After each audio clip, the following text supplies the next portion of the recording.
সুপ্রিয় ভিউয়ার্স, বরাবরের মতো আরও একটি ভিডিওতে আপনাদের জানাই স্বাগতম। আজকে আমি আপনাদেরকে দেখাবো গ্রাম বাংলার যে নদীর তীরের যে দৃশ্যগুলো রয়েছে সেগুলো উপভোগ করে আপনাদের ভিডিওর মাঝে দেখানোর চেষ্টা করব। নদীর তীরের পাশেই সুন্দর একটি বেগুন গাছ দেখা যাচ্ছে। বেগুন গাছে ফুল এসেছে।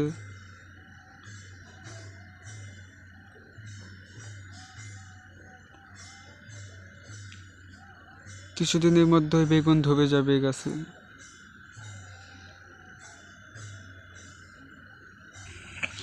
সুন্দর একটা গ্রাম।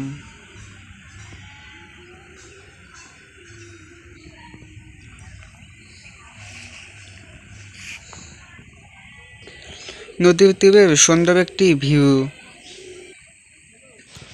সরিষা ফুল ধরেছে। নিচে নেমে দেখানোর চেষ্টা করি নদীর তীরের ভিউ।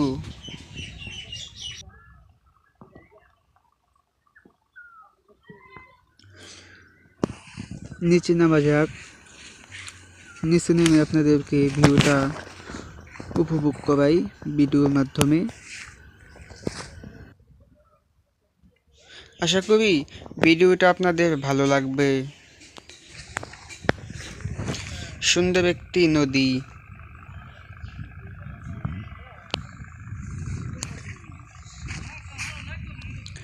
এরকম প্রকৃত পরিবেশ দেখতে কার না ভালো লাগে।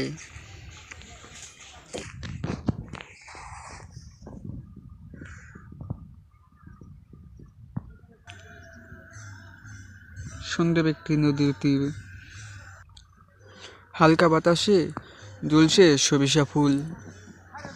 নদীর তীরে এরকম প্রাকৃতিক দৃশ্য অনেকেই দেখে থাকবেন।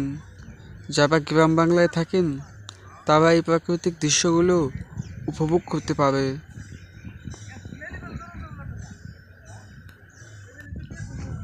খাবার কাঁচা নদীর তীরে, চারিদিকে গাছপালা।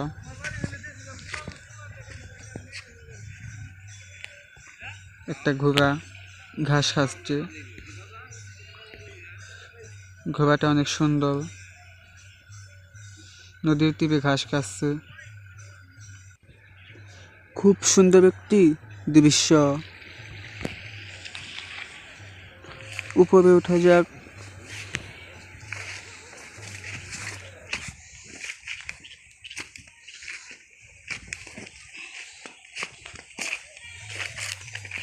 নদীর তীরের পাশে একটি গাছ। নদী ভাঙনের ফলেই অনেক জমি নদীতে হারিয়ে যাচ্ছে। তাই বড় বড় বস্তা নদীর তীরে বাঁধ হিসাবে ব্যবহার করা হয়। ওদিকে ধর্মজাল বলে আমাদের গ্রামে। অনেক জায়গায় অনেক নামও আছে। আমাদের এই জায়গায় ওই জালকে ধর্মজাল বলা হয়। সুন্দর একটি বিকাল। সূর্য ডুবে যাবে কিছুক্ষণের মধ্যে। নদীর তীরে যেমন এপারে একটি গ্রাম, ঠিক তেমনই নদীর ওই পারেও আর একটি গ্রাম আছে। ওই গ্রামটাও অনেকটাই সুন্দর।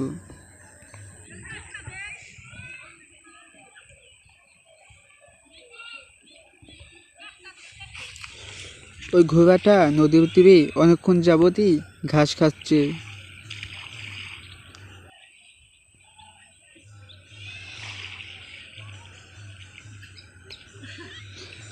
এই নদীটি ধলেশ্বরী নদী নামে পরিচিত।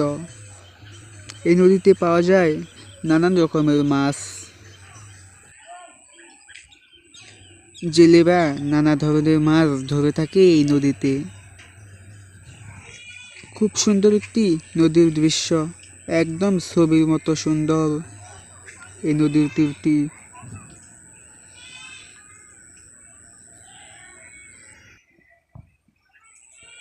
নদীর ওইদিকে রয়েছে নৌকায় করে খেয়া পার। এপারের লোক ওপারে যায় আর ওপারের লোক এই পারে আসে।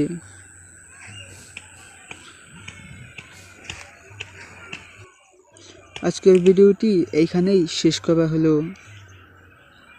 যারা এতক্ষণ কষ্ট করে ভিডিওটি দেখলেন তাদেরকে জানাই অসংখ্য ধন্যবাদ।